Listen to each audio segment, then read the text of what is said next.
Hey everybody, I'm Dr. Adam Mathews with Mathews Counseling, and every single month we try to bring you resources and tips around mental health, relational health, and behavioral health. And this month it is May, and so it is Mental Health Awareness Month, and so we're talking about a lot of different aspects of mental health, and as particularly as it pertains to different relationships. And today we are talking about parent-child relationships, and we have one of our amazing child and parent therapist with us, Shanae Fragoso, who is an LCSW, newly licensed LCSW. So first of all, congratulations. That's amazing. And we're talking about a really important thing that happens. You talk about it in terms of with toddlers, but like when they throw tantrums. I have my kids are older and teenagers, and I would posit that they also throw tantrums, but we won't debate that with them. But tell me, like, just let's just start like with what is the biggest challenge when you have when you're a parent and you Mhm. have one of your kids is throwing what we would define as a tantrum.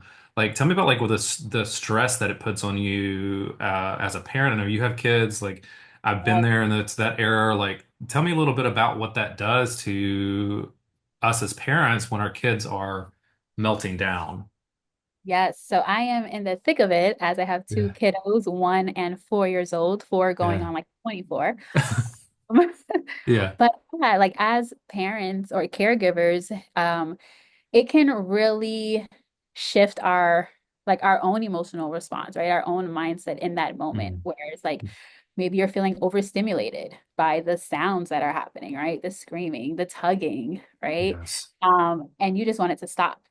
So initially, Yes. right, we might just yell or scream or do something else. And in that moment, we might notice, like, hey, my child is getting louder as I'm Yes. getting louder. And it's now Yeah. becoming a match, right? Yeah. Um, and so just want to like normalize the frustrations that come with that. Because even as 100%. a mental health provider, sometimes I forget myself. Like, hey, it's okay to just take a Yeah. beat right now because you're just trying to navigate what's happening in that moment. I love what you said there too, because I think that's very common, is that the initial reaction um, seems to me to be we want it to stop, right? Mhm. That's like the goal kind of shifts and immediately because whatever's happened, especially if it's out in public or if it's distracting us or if it's something that is hard, like oh, we want it to stop, and our reactions oftentimes are not what we want them to be, right? Or it's Yeah. to, or in a lot of times it's to match what's happening. So if the kid is getting louder, we're getting louder, like you were saying. What are some other reactions that you've either seen from other parents or from clients? Like, what are the other reactions? There is the matching one where we get big and louder.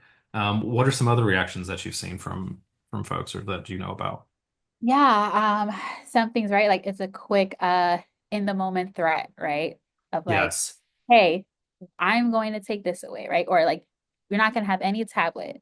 Or no treat for you. I try to think of like the popular ones that my daughter always asks about. Yeah. And Yeah. sometimes for some families, it can even be just like a form of corporal punishment. Yeah.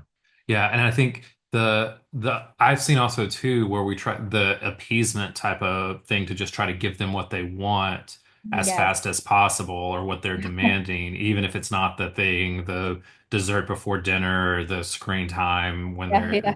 like all of that kind of stuff is just try to appease it. Mhm. And the like the but one you're talking about too is like punitive responses, punishment responses, threats. All of those, and the other one that I would mention is just shutdown. I don't like complete shutdown, ignore it completely, Mhm. which all of those feel like not what we really want to do, or not what the best outcome for our kid. Yeah, for sure. And just also like on the caregiver end, right? Like this can, and speaking for myself as well, this can increase like any anxiety symptoms Yes. that you may already be struggling with, any like depression and or like exacerbate Yeah, any already existing mental health challenges that you are experiencing as an 100%. adult. And so it's so tricky to Yeah, try well, all the things at once. yeah, like it compounds all of those things that you're just mentioning, right? Like it just adds on top of it, and it can really it can be incredibly stressing when you have all this other stuff that's going on with you, and any kind of mental health symptoms you have just compounds out of that. So, how do we begin to, from your perspective, approach when our child is throwing some kind of tantrum? Yes, for sure. So I think sometimes, especially like what you mentioned before, right, when things are happening in public, right? Sometimes caregivers can get stuck in this like blame, shame, and just like misinformation around like this age period and like why are we having so many meltdowns, Mhm. so many strong reactions to things.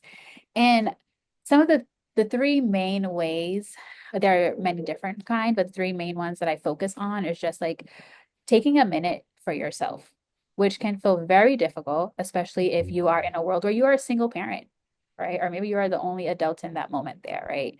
And just allowing yourself to be removed from the situation if that's what's needed, to step into another room, allowing yourself to just like take some deep breaths, count, um, doing some like grounding work, which is like something we refer to often, just like naming Yeah. things you can see, you can hear, and these are all things that you can do silently, right? So no one Mhm. knows that you're doing it, just to kind of help regulate yourself a bit, so that way you can approach your child or children in a more calm manner. Mhm. Some other things is a very popular phrase we use is right, name it to tame it, right? What So is happening? yeah, like being able Yeah. to well, acknowledge your own emotion in that Mhm. moment, what's coming up for you, and then just like acknowledging what you're noticing from your child, right? Like sometimes we forget that even though they're so young, they're still little people. Yeah. Uh, and being able to like hear coming from you, like, hey, yeah, this is what I'm feeling, or it could be what I'm Yeah. feeling, can naturally just uh how can I say it? Just like detoxify what's Yeah. happening in the moment. I, what you're describing, which I think is really important, is that the tantrum, right, or the meltdown or whatever's happening with your kid is their own form of emotional dysregulation, right? Like they can't manage whatever the emotion is they're feeling. They don't know how, they don't have the experience, right? And so they're doing whatever is happening with them, Yeah. that's the only way they know how to express it. And so what you're saying is that as um, caregivers, that we have to then emotionally regulate ourselves, right? Like we have to name it. We have to identify what's happening with us. We have to take a moment to breathe, to pull our emotions back down because we're wanting to model emotional regulation for them, Yeah. which is a huge thing. It, like you said, incredibly difficult, right? But they're also learning from us in that moment, right? About how to handle high emotion, anxious emotion, difficult emotion. They're learning and watching how we handle it. And so we have to like it's such a, I often talk about it, it's a counterintuitive thing to think that we, by regulating our emotion, we are helping them regulate their emotion, Yeah. right? It's so counterintuitive, I think, but super important. Yeah, 100%. Yeah. And then just a last tidbit, which again also feels so difficult in the world we live in, but it's just taking care of yourself, Yeah. like pouring into your own cup, right? Because when you are working from an empty vessel, Yes. there's nothing you can give. 100%. So just like leaning into your support system, if you are so blessed to have one, Yeah. right? Allowing Yeah. yourself to take a minute, do something for you at the end of the day or the beginning of the day, which sometimes can be very challenging, but it does go a long way for sure. Yeah, I think those moments are so important and they don't have to be, sometimes we think of those self-care moments as like having to be big things, having to be Yeah. expensive things. They don't have to be. Like it is honestly about taking some kind of time to replenish ourselves, to refill ourselves, and so that when we encounter those moments, we're not operating, like you said, from a completely empty cup. So very important. Like I think all of those tips are so fantastic and so needed. And I think I would just encourage any kind of care that requires practice. We're not, Yes. none of us are good at it. We're all going to mess up. Yeah. Like every single one of us, I think, that has children or has cared for children has responded in a way we didn't want to respond to them. And so Yeah. being able to do this requires, in a way that we want to, requires a lot of practice, requires a lot of intentionality, and requires like an understanding that this is going to happen. Like Yeah. there has not been one parent on the face of the planet that has never had has had a child that's never had a temper tantrum or never had a meltdown. Like just doesn't happen. And so I like what you're saying too about just normalizing it so that we Yeah. can be prepared to be able to deal with it.